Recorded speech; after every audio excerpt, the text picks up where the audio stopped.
네, 안녕하세요. BPC 아트 이소영 대표입니다. 오늘은 이 영상 제목을 어린이 미술 교육의 겉과 속이라고 제가 지었는데요.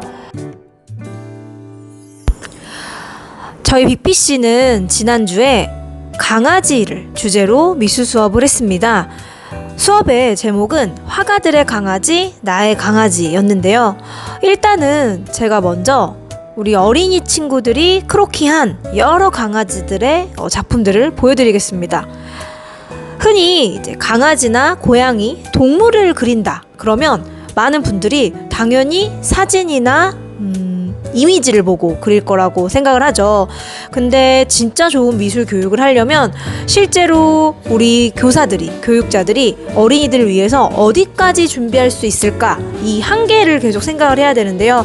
저희는 실제 선생님들이 반려견을 많이 키우고 계셔서 월요일부터 토요일까지 하루도 빠짐없이 강아지들을 다 데리고 출근을 하셨어요.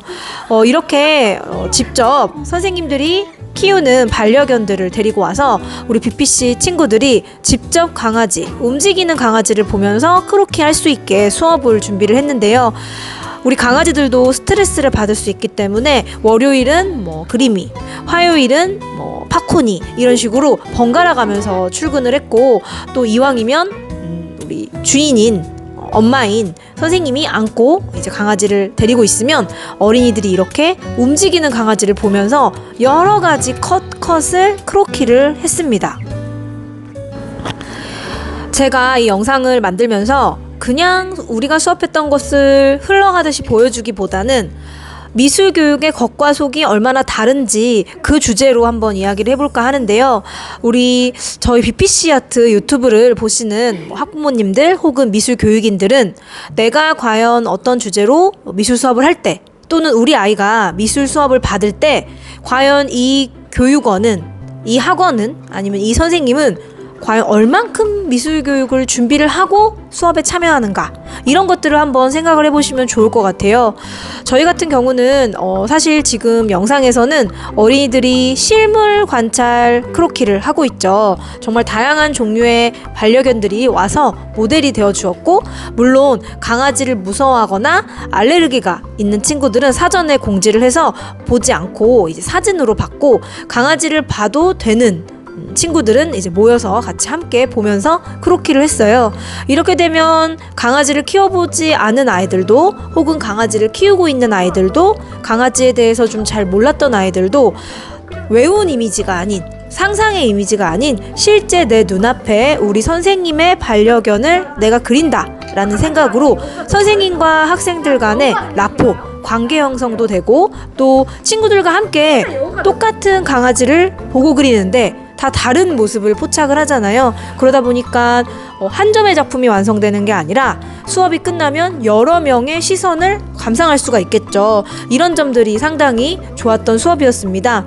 이 수업 자체가 어렵거나 아니면 까다롭거나 이런 것들은 아니었지만 저희에게는 분기마다 한 번씩 이렇게 실물 관찰을 할 수 있는 시간 동안 어떻게 하면 제일 열심히 어린이들이 크로키를 잘할 수 있을까, 미술 수업을 재밌게 할 수 있을까, 이런 것들을 고민하면서 이제 회의를 합니다.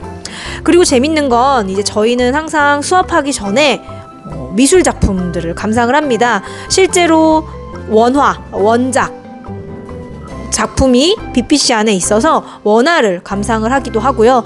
그것이 이제 형편이 여의치 않으면 이미지들, 역사상 미술사 속에 화가들이 그렸던 다양한 작품들을 감상을 하는데요.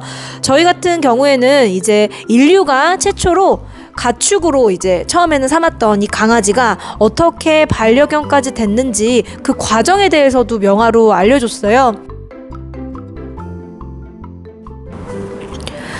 오늘날 다방면으로 인간의 삶에 도움을 주는 강아지는 실제로 어린이들의 그림에도 자주 등장을 합니다. 그만큼 정형화된 이미지로 묘사되는 경우가 상당히 많은데요. 사실 이 세상에는 정말 많은 종류의 강아지가 있죠. 유래도 있고, 또 어떠한 강아지와 어떠한 강아지가 합쳐져서 나온 새로운 강아지도 있죠. 일단은 우리 BPC 친구들이 BPC에 와서 바로 강아지를 그린 것이 절대 아닙니다. 이런 것들이 바로 미술교육의 겉과 속인데요. 겉으로 봤을 때 결과물만 보면 어머 얘네 오늘 강아지 그렸네 이렇게 생각할 수 있지만 저희는 20분이라는 시간 동안 30점이 넘는 명화를 함께 친구들과 감상을 했습니다. 데이빗 호크니의 강아지, 로트렉의 그림 속에 있는 강아지, 실제 화가들이 반려견으로 키웠던 강아지들, 호크니의 강아지, 피카소의 강아지, 프리다 칼로의 강아지까지 전부 아이들과 함께 감상을 하면서 이제 감상 시간을 진행해 나갔어요. 일단은 자신의 반려견을 너무나 사랑해서 뮤즈로 삼고 40점 이상의 작품을 그려낸 데이빗 호크니. 호크니는 닥스훈트를 키우고 있고요. 그다음에 이암, 조선시대의 강아지 그림을 정말 많이 그렸던 이암의 작품, 그리고 나아가서 인상주의 화가 중에 여성 화가였던 메리 커셋의 작품, 더불어 자신의 강아지 퍼그를 작품에 정말 많이 등장시켰던 리엄 호가스의 작품, 이런 작품들을 어린이들하고 감상을 하면서 발문을 합니다. 오늘 소개한 강아지들 중에서 혹시 어떤 강아지 종류가 제일 좋은지, 화가들에게 강아지는 뮤즈였는데 나만의 어떠한 뮤즈를 강아지로 한다면 난 어떠한 뮤즈 강아지가 필요한지, 이 강아지의 성격은 어때 보이는지, 특징은 어떤지, 어쩌다가 이런 나라에서 이런 사람들과 강아지가 함께 살게 됐는지, 이런 것들에 대해서 이제 다양하게 감상을 한 후에 실제 우리도 진짜 강아지를 만나보고 크로키를 한 거죠. 이미지를 보고 그리는 것과 움직이는 강아지를 직접 보고 그리는 것은 정말 차원이 다른데요. 아주 평범한 수업도 교사가 수업 준비를 어떻게 하느냐에 따라 상당히 특별해지고, 정말 특별한 수업도 교사가 준비를 하지 않으면 아주 평범해질 수 있습니다. 수업을 마친 후에 어린이들이 작품을 완성을 하고 이 완성된 결과물만 절대 보지 마시고요. 이 결과물이 나오기까지 우리 아이는 어떠한 사고에 항해를 했는가, 이런 감정을 거쳤고, 이런 명화도 감상했고, 선생님하고 이런 대화도 나눴고, 이러이러한 여러 번의 시도 끝에 이렇게 결과물이 완성이 됐네, 이렇게 생각하는 것과 그냥 잘했네, 오늘은 좀 예전보다 못했네, 이렇게 평가하는 것은 정말 다르다는 거. 그리고 반대로 수업 준비를 열심히 하는 미술교육원들은 아이들에게 어떻게 명화 감상을 접근할지, 아니면 주제를 접근하는지, 워크시트가 있는지, 이 워크시트 같은 경우에는 상당히 아이들의 아이디어 스케치를 발돋움을 해주거든요. 이런 워크시트 활동을 혹시 한 것이 있지 않는지, 그 다음에 바로 그냥 따라 그려 이렇게 하는 것이 아니라, 저는 교육은 예열이라고 생각을 하거든요.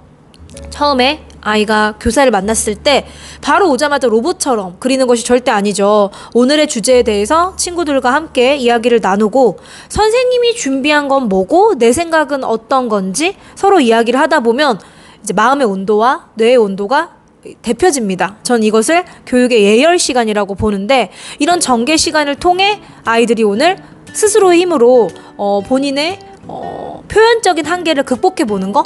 그래서 어머님들 같은 경우에는 좋은 미술교육원을 고르실 때 이런 미술 수업의 겉과 속, 이런 것들을 한번 생각을 해보시면서 상담을 하시는 게 좋고, 초보 미술 교육인들은 내가 너무 수업의 단계에서 결과만 좀 열심히 했네, 초반에만 내가 너무 열심히 했네, 이렇게 좀 스스로 우리가 자가평가를 해보는 그런 시간이 좀 필요할 것 같습니다.